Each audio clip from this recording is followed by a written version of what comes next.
কলকাতায় পা দিলেন দুই ক্যারিবিয়ান তারকা। জয় শাহ ঘোষণা করল একটি বড় খবর, কলকাতায় এসেও কেন অনুশীলনে যোগ দিলেন না শ্রেয়াস আইয়ার। এই সব তথ্য নিয়ে আলোচনা করব। বন্ধুরা, আপনাদের কাছে একটাই অনুরোধ, ভিডিওটিকে লাইক এবং চ্যানেলটিকে সাবস্ক্রাইব করে দেবেন। শনিবার সকালে দলের সঙ্গে যোগ দিয়েছেন ক্যারিবিয়ান তারকা আন্দ্রে রাসেল এবং সুনীল নারিন।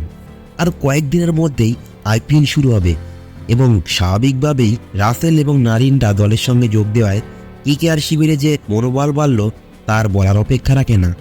নারিন দলে যোগ দেওয়ায় কেকেআরের তরফ থেকে লেখা হয়, কলকাতায় আজ সূর্য চমকাচ্ছে, দি হলেন নারিন। আবার রাসেলের ছবি পোস্ট করেও বলা হয়েছে, ডেঞ্জারাস জোন সক্রিয় উঠল।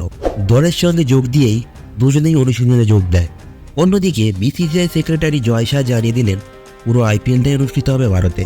যেটা মনে করা হয়েছিল লোকসভা নির্বাচনের জন্য আইপিএলের দ্বিতীয় অংশ ইউএইতে সরিয়ে নিয়ে যাওয়া হতে পারে, এই সব গুজব উড়িয়ে দিয়ে আইপিএল চেয়ারম্যান অরুণ ধুমাল জানিয়েছেন, আইপিএল কোথাও স্থানান্তরিত হচ্ছে না, আমরা শীঘ্রই বাকি ম্যাচ ঘোষণা করব।